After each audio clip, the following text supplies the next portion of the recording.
చూద్దాం. ఢిల్లీ ప్రమాద బాధితులను ప్రధాని మోదీ పరామర్శించారు. భూటాన్ నుంచి నేరుగా ఎల్ఎన్జేపీ ఆసుపత్రికి వెళ్లారు ప్రధాని మోదీ. బాధితుల ఆరోగ్య పరిస్థితిని అడిగి తెలుసుకున్నారు. ఇక ఢిల్లీ పేలుడు ఘటనపై కాసేపట్లో అత్యున్నత స్థాయి సమీక్ష నిర్వహించనున్నారు.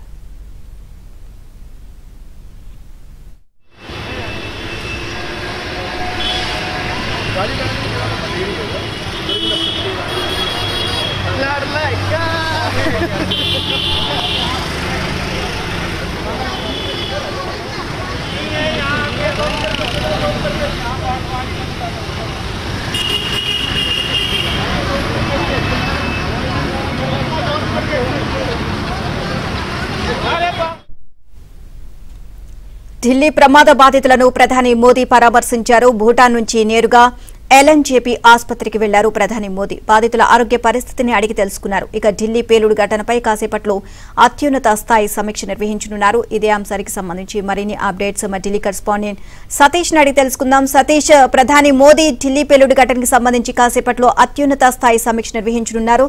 సో ఈ సమీక్షకు సంబంధించి పూర్తి అప్డేట్స్ ఏంటి?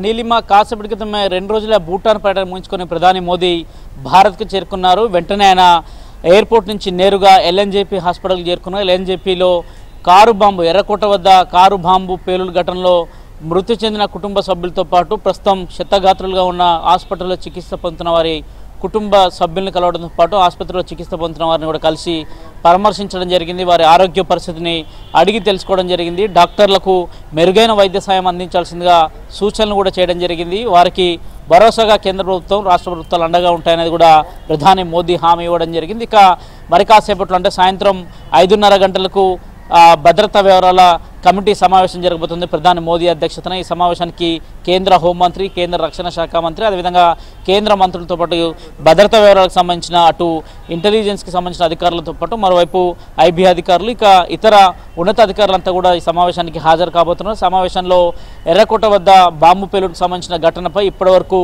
ఎవరెవరిని పోలీసులు అరెస్ట్ చేశారు, దీని వెనుక ఉన్న కుట్ర ఏంటి, అదేవిధంగా ఎక్కడెక్కడ ఉన్నారు, ఎన్ని రోజుల నుంచి దీనికి సంబంధించిన ప్లానింగ్ చేస్తున్న అంశాలపైన ఢిల్లీ పోలీస్ కమిషనర్తో పాటు ఇతర ఉన్నత అధికారులు సైతం కూడా ప్రధాని మోదీకి ఒక బ్రీఫింగ్ ఇవ్వబోతున్నారు. దాదాపు 5:30కు ఒక కీలక సమావేశం జరగబోతుందని చెప్పాల్సి ఉంటుంది. బాధితులను కలవడంతో పాటు బాధితులకు సంబంధించి ప్రధానంగా బాధితుల సందర్భంలో పేలుడు జరిగిన సందర్భంలో జరిగిన పరిణామాలను కూడా వారి నుంచి అడిగి తెలుసుకున్నారు. అట్లా ఆ సందర్భంలో జరిగిన అంశాలు కావచ్చు, ఎలా ఉంది సిచ్యువేషన్ అనే అంశాలపైన ప్రధాని మోదీ వారి నుంచి తెలుసుకున్నారు. వారికి మెరుగైన వైద్య సాయం అందించాల్సిందిగా ఇప్పటికే అధికారులను ఆదేశించడం జరిగింది. మరోవైపు ఢిల్లీ ప్రభుత్వం సైతం కూడా ఇప్పటికే ఎవరైతే 12 మంది మృతి చెందారో ఈ పేలుళ్ల దాటికి, ఆ పేలుల్లో మృతి చెందిన వారి కుటుంబాలకు దాదాపు 10 లక్షల రూపాయలు ఎక్స్గ్రేషియా ఢిల్లీ ప్రభుత్వం ప్రకటించింది. కేంద్ర ప్రభుత్వం ప్రధానమంత్రి పిఎంఆర్ఎఫ్ నుంచి సైతం కూడా వారికి నిధులు అందజేసేందుకు కూడా కేంద్ర ప్రభుత్వం సిద్ధంగా ఉంది. ప్రధానంగా ఈ అంశంలో అత్యంత సీరియస్గా కేంద్ర ప్రభుత్వం ఉందని చెప్పాల్సి ఉంటుంది. దాదాపు ఒక చైన్ సిస్టమ్, వైట్ కాలర్ నేరాలు పూర్తిగా కూడా వైట్ కాలర్ ద్వారా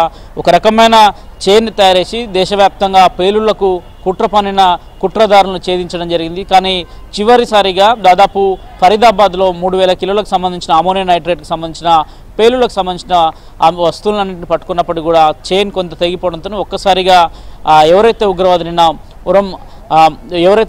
ఉన్నారో ఆ ఉగ్రవాది నిన్న దాదాపు ఆత్మాహుతి దాడి చేసుకున్నారనేది కూడా ఇప్పటికే పోలీసులు కన్ఫర్మ్ చేయడం జరిగింది. అనేక కోణాల్లో ఇప్పటికే విచారణలు కొనసాగుతున్నాయి. ప్రధాని మోదీ సాయంత్రం జరగబోయే అత్యున్నత స్థాయి భద్రతా కమిటీలో కూడా ఇదే అంశాన్ని ప్రధాని మోదీకి అధికారులు వివరించబోతున్నారు. తదుపరి చర్యలు ఎలా ఉండబోతున్నాయని కూడా చూడాల్సి ఉంటుంది. సాయంత్రం 5:30కు జరగబోయే అత్యంత కీలకమైన సమావేశంలో కేంద్ర హోంమంత్రి కూడా పాల్గొనబోతున్నారు. ఎందుకంటే హోంమంత్రి ఘటన జరిగిన వెంటనే ఎల్ఎన్జేపీ హాస్పిటల్ చేరుకుని అక్కడ బాధితులను పరామర్శించి నేరుగా ఎర్రకోట వద్ద ఎక్కడైతే బ్లాస్టింగ్ జరిగిందో ఆ బ్లాస్టింగ్ ప్రదేశానికి నేరుగా కేంద్ర హోంమంత్రి వెళ్లారు. అక్కడ ఆయన పరిస్థితులను కూడా పర్యవేక్షించారు. అదే అంశాన్ని ప్రధాని మోదీ కూడా ఈరోజు సమావేశం సందర్భంగా కూడా వివరించబోతున్నారు. అండ్ ఈ సమావేశంలో ఇంకా మరేమైనా ముఖ్యమైన అంశాలు ప్రస్తావనకు వచ్చే అవకాశం ఉందా? ఏమైనా నిర్ణయాలు తీసుకునే అవకాశం ఉందంటారా? ఖచ్చితంగా కూడా దేశవ్యాప్తంగా భద్రతను కట్టుదిట్టం చేసే పనిలో కేంద్ర ప్రభుత్వం ఉంది. అందులో భాగంగానే ఘటన జరిగిన వెంటనే కూడా దేశవ్యాప్తంతో పాటు ఇతర రాష్ట్రాలు కూడా ఒక హై అలర్ట్ని ప్రకటించడంతో పాటు మెట్రోపాలిటన్ సిటీలలో ఇప్పటికే చర్యలు చేపట్టారు. దేశ రాజధాని ఢిల్లీలో పర్యాటక ప్రాంతాలుగా ఉన్న అనేక ప్రదేశాలలో సెంట్రల్ సిఆర్పిఎఫ్ బలగాలతో పాటు ఢిల్లీ పోలీసులు కూడా ఎప్పటికప్పుడు మోహరించడం జరిగింది. ప్రస్తుతానికి ఇండియా గేట్ కావచ్చు, అదేవిధంగా అటు నార్త్ బ్లాక్ సౌత్ బ్లాక్తో పాటు ప్రస్తుతం ఎక్కడైతే ఎర్రకోట పరిసర ప్రాంతాల్లో ఆ పరిసర ప్రాంతాలను ఇప్పటికే భద్రతా బలగాలు తమ ఆధీనంలోకి తీసుకున్నారు. మరోవైపు ఎర్రకోటకు ఎదురుగా ఉన్న అనేక కార్యాలయాలు సైతం కావచ్చు, అదేవిధంగా చాందినీ చౌక్ ఏరియాలు కావచ్చు, వాటన్నిటిని ఇప్పటి వరకు మూసివేయడం జరిగింది. ఇప్పటికే ఎన్ఐఏ చేతికి కూడా పూర్తిగా కేసును కూడా విచారణకు ఆదేశించడం జరిగింది. ఎన్ఐఏ ఇప్పటికి 10 మంది బృందంతో కలిసి ఒక టీంను ఏర్పడింది. అల్లర్లకు సంబంధించి ముఖ్యంగా పేలుళ్లకు సంబంధించిన అంశంలో ఎవరెవరి పాత్ర ఉంది, ఇప్పటివరకు అరెస్ట్ చేసిన వారి ఎవరెవరి మూలాలు ఎక్కడ ఉన్నాయనేది కూడా చూడాల్సి ఉంటుంది. దాదాపు ఫరీదాబాద్లో డాక్టర్ని అరెస్ట్ చేసిన సందర్భంలో కూడా డాక్టర్ నుంచి అనేక సమాచారాలు సేకరించారు. ఆ సేకరించిన సమాచారాలకు సంబంధించిన అంశాలు కూడా ప్రధాని మోదీకి ఒక బ్రీఫింగ్ చేయబోతున్నారు. ఐబీ డైరెక్టర్ సైతం కూడా ఈ సమావేశంలో పార్టిసిపేట్ చేయబోతున్నారు. దాదాపు 2 ఏళ్ల నుంచి భారత్లో కుట్ర పన్నుతున్న అనేక కోణాల్లో కుట్రలకు దారితీస్తున్న నేపథ్యంలో, పేలుళ్లకు ప్లాన్ చేసిన నేపథ్యంలో ఇప్పటికే అటువంటి కేంద్ర నిఘా ప్రకారం అంచనా, కేంద్ర ఇంటెలిజెన్స్ హెచ్చరికల ప్రకారం కూడా ఇప్పటికే పోలీసులు ఎక్కడికక్కడ ఈ చైన్ మొత్తం కూడా పూర్తిగా కట్ చేస్తూ ఒక్కొక్కరిని అదుపులోకి తీసుకుంటూ వచ్చారు. కానీ ఒక్కసారిగా ఉమర్కి సంబంధించిన విషయంలో మాత్రం ఉమర్ అహ్మద్కి సంబంధించిన విషయంలో మాత్రం పోలీసులు నిఘాను ఎప్పటికప్పుడు పటిష్టం చేసినప్పుడు కూడా నేరుగా మధ్యాహ్నం 3:53 సందర్భంలో ఎర్రకోట వద్దకు వచ్చిన పరిస్థితులు కావచ్చు, దాదాపు కొన్ని గంటల పాటు వాహనాన్ని అక్కడనే పార్కింగ్ చేయడం, కొంత పోలీసులు ఉదయం నుంచి కూడా ఫరీదాబాద్ కావచ్చు ఇతర ప్రాంతాల్లో తిరుగుతూ అనేక మందిని అదుపులోకి తీసుకున్న సందర్భంలో ఒక్కసారిగా ట్రేస్ చేసే సమయంలోనే తనకు ఆత్మాహుతి దాడి చేసుకున్న సందర్భాన్ని కూడా ప్రధాని మోడీకి వివరించబోతున్నారు. ఇక భద్రతను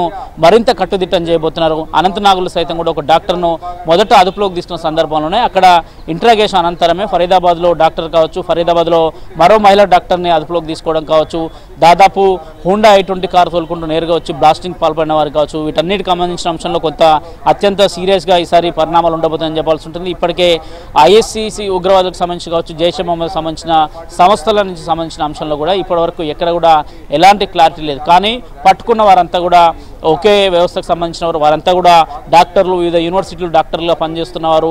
వారికి సంబంధించి పూర్తిగా ఆయుధాలు కూడా పోలీసులు సేకరించిన పరిస్థితి నెలకొంది. దాదాపు ఈరోజు కాన్పూర్లో సైతం కూడా 9 మందిని అనుమానితుల్ని సైతం కూడా పోలీసులు అదుపులోకి తీసుకున్న వారిని కూడా విచారణ చేస్తున్న నేపథ్యం.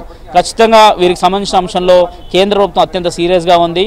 ప్రధాని మోదీ భూటాన్ పర్యటన సందర్భంగా కూడా మొత్తం భారత్ అంతా కూడా ఈరోజు ఎవరైతే చర్యలకు పాల్పడ్డారో ఆ చర్యల పట్ల తీవ్ర దిగ్భ్రాంతి వ్యక్తం చేస్తున్న అంశాన్ని కూడా ప్రధాని భూటాన్ పర్యటన సందర్భంగా ఇదే అంశాన్ని స్పష్టం చేయడం జరిగింది. తాజాగా ఆయన భూటాన్ నుంచి నేరుగా ఢిల్లీకి రాగానే నేరుగా ఎల్ఎన్జేపీ హాస్పిటల్కి వెళ్ళి బాధితుల పట్ల వారి కుటుంబ సభ్యులను కలవడంతో పాటు బాధితులు క్షతగాత్రులు ఎవరైతే వైద్య సహాయం తీసుకుంటారో వారిని సైతం కూడా వాళ్ళని పలకరించడం, వారితో కొంత మాట్లాడడం, అక్కడ జరిగిన పరిణామాలను తెలుసుకోవడంతో పాటు వారికి సరైన న్యాయం చేసే విధంగా ముఖ్యంగా ఈ ఐసీసీ ఉగ్రవాదులకు సంబంధించి ఎవరైతే జైషే మహమ్మద్కి సంబంధించిన టీమ్స్ ప్రస్తుతం భారత్లో వివిధ ప్లేలులకు ప్లాన్లు రచించారో వారందరిపైన కూడా ఉక్కుపాదంగా కేంద్ర ప్రభుత్వం చర్యలు తీసుకునే అవకాశాలు చాలా స్పష్టంగా కనిపిస్తున్నాయి. Right, thank you Satish.